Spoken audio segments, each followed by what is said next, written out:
It's on Japanese mission.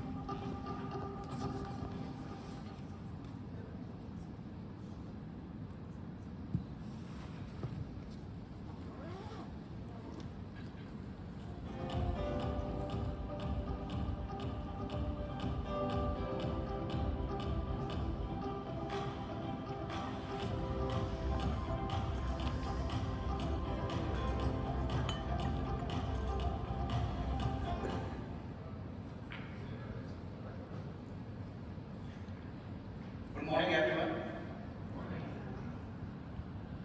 and thanks for having me here.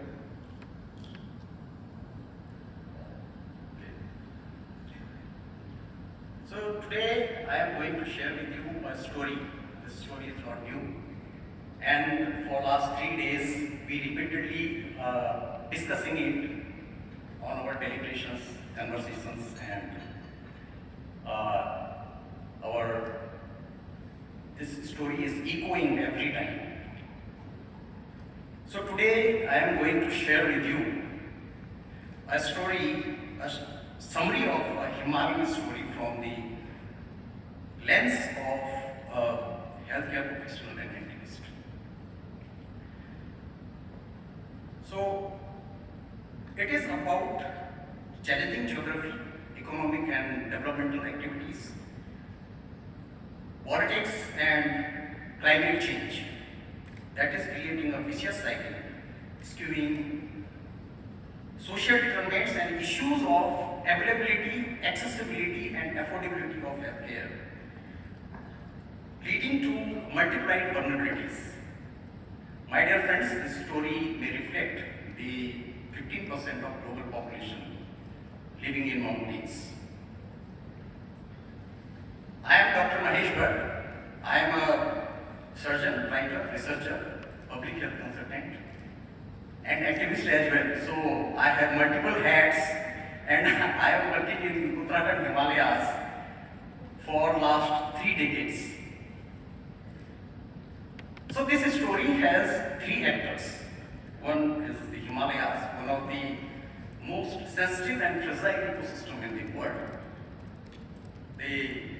Naturally the outside world, its people and their activities, and the victims.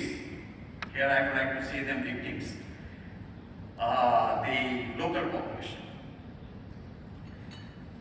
The Himalayan glaciers shrinking rate has increased from 1.7% to 2.2%, losing ice 10 times faster in last decade. The frequency and severity of weather events, flash floods, forest fires, disasters, and new diseases for this area like malaria and dengue, they have increased in last 2 decades due to tremendous developmental activities, human interventions with the climate change consequences. A steep rise in tourism is exploiting the local weaknesses to create business opportunities at the cost of the environment. The built-up area has increased by 33% in last 2 decades, and 60% of that newly built area is in the hazardous zones, which is very hazardous for human health and environment. It lost 50,000 hectares of forest, creating tremendous biodiversity loss and human-wildlife conflicts. It is creating significant economic and demographic imbalances and political and equity issues, affecting the planning, allocation, and distribution of resources and adversely impacting the social determinants of health, which is further forcing migration from the hills to plains. So the number of villages where all people have migrated in the Uttarakhand Himalayas has doubled in last decade. In 2011, it was close to 1,000 villages, 1,070 or something villages.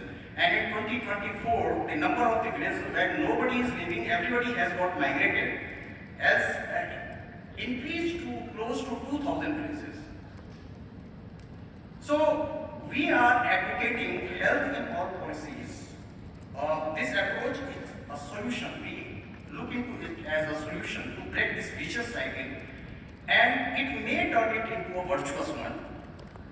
It is because in mountains, people, communities, and their systems, they are the part of a fragile ecosystem which is very, very prone to climate change consequences. If we keep health in mind while planning the policies, and we have seen that it can act synergistically in solving issues and simultaneously help in creating favorable outcomes regarding the sustainable developmental goals as well. That means making health systems and communities resilient and to help them to create their innovative, sustainable solutions for them. Thank you very much.